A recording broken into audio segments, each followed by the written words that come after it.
Hello there. Welcome back. I hope you're all well and safe in this strangest of times. If you were watching last week, I did try and get away from the COVID-19 crisis for a little bit, but we keep getting pulled back to it.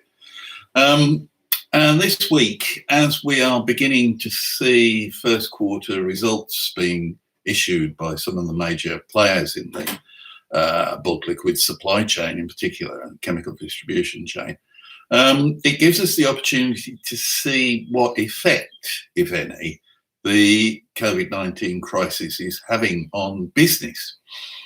So far, most of the results I've seen talk a lot about how companies are looking after their staff during this time, and the impact on business figures so far has been limited. In fact, IMCD, which is one of the major global chemical distributors, yesterday released its first quarter figures, which showed increases in revenues, EBITDA, and net profit, partly due to acquisitions it's made over the past year. But its CEO, Piet van der Slikke, said, and I'll read this out to you: "In this extraordinary time, we're fortunate to be able to rely on our excellent staff and strong commercial relationships for the continuation of our business."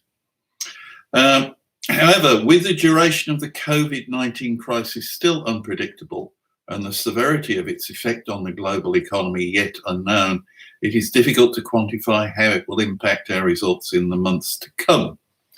And then some nice words to comfort shareholders. Perhaps the most interesting release I've seen came out last week from Stolt-Nielsen. Their financial year runs to the end of November, so they're always a bit sooner than the others to release their figures. But once again, there was not much talk of any particular impact, except on its sea farm business, actually, because with restaurant closures, it means they can't shift their stock. The impact on our businesses has so far remained relatively modest, G. Stolt-Nielsen, CEO, said. At Stolt Tankers, that's their deep sea chemical tanker business, and regional chemical tankers, contract volumes remain relatively healthy and contract renewals continue with improved terms, though we are experiencing some port delays. It's no surprise. Stolthaven Terminals, that's the bulk liquid terminals business, has seen an increase in inquiries for storage in most of its terminals. So utilization is up, but throughput is slightly down. Stolt Tank Containers continues to see a robust market, a record number of shipments in March, utilization of 71%, the highest we've seen in recent years. While we are also seeing increased inquiries by customers to use containers at storage. That's something we heard from IDCO a few weeks ago. However, we continue to have significant repositioning costs as a result of the rapidly changing trade flows. And again, I think that was something that had been flagged up, in particular, the lengthy Chinese New Year break occasioned by the COVID-19 outbreak in China initially, meant that there's a lot of containers stacking up in China, and obviously it costs to move them. But this is the important bit of what Stolt-Nielsen said. That said, I believe it is just a matter of time before we see a significant slowdown. Most economic analysts are now forecasting an imminent and deep global recession, which is likely to be accompanied by substantial reductions in manufacturing worldwide. The severity and duration of the expected recession are obviously impossible to predict. So while we are hoping for the best, we are preparing for the worst. Actions include extensive measures to conserve cash and to reduce costs, while delaying or eliminating capital expenditures and projects across the full spectrum of the business. Stolt-Nielsen had already signalled that it was going to not pay a dividend due to that uncertainty, and it's not the only one. Also, indeed, a lot of companies are now having virtual shareholders meetings because of the social distancing requirements. A big news today, Tuesday, was Vopak publishing their first quarter results. Vopak being the largest, in many measures, operator of independent tank storage facilities around the world, which has a similar tale to tell. To date, we have observed a limited impact on our operations, the company says in its quarterly statement. Currently, all our 66 terminals are operational. This may change going forward, as it is currently too early to assess the extent and nature of the full impact of future developments, including the delays of projects under construction, general operating and market conditions, as well as currency movements. Our focus in these circumstances is on the short-term delivery and protection of long-term value for shareholders, presumably.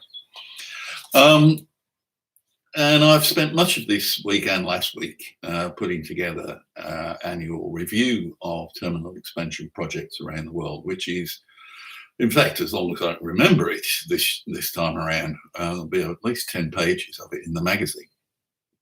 That'll be in the May issue. What I don't know, having gone through all the news that we've picked up over the past 10 months, is how many of those projects are going to be delayed or cancelled.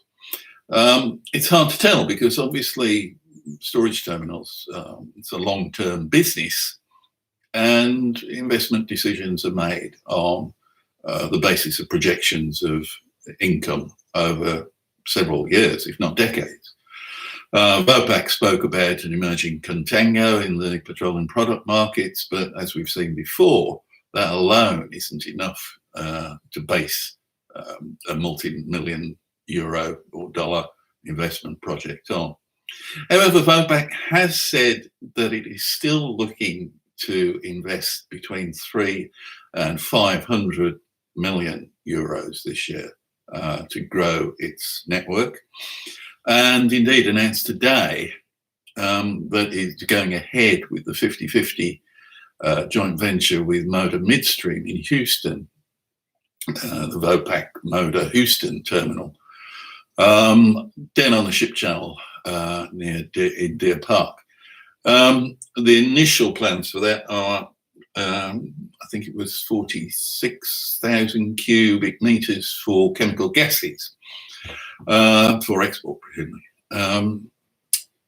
So there is some confidence, certainly, that more work is needed. More work is certainly needed in terms of storage in the crude oil sector, obviously. I mean, this week, remarkably, the price of crude in the States, the West Texas Intermediate market price, has gone down as far as minus $40 a barrel. That's for prompt shipments, as traders who've bought these ahead as futures have nowhere to put the oil. Storage is in many places now full. And it doesn't look, from what we're picking up, that that's going to change anytime soon. In fact, Rystad Energy mentioned yesterday that, this is what they said in a research note, everyone is making a big deal about the precipitous decline in the May contract, but you have to take delivery if you own it. And as we all know, there's nowhere to store it. The cost of storage drives the front month contract negative when you factor in the storage cost. That's how it happens. However, the fact that the June contract is beginning to roll over as well speaks in my mind to investors' views of economic growth or lack thereof. That was from analyst Louise Dixon. And if you put all these together, the message, I think, is that we don't know how bad things are going to get, but they are probably going to get a lot worse than they are now for businesses. And it's a matter of how long the crisis continues and how bad it gets. So with that in mind, I wish you all a healthy week ahead until I see you next week. Touch wood. And let's hope that business recovers soon enough. Thanks for watching, and bye for now.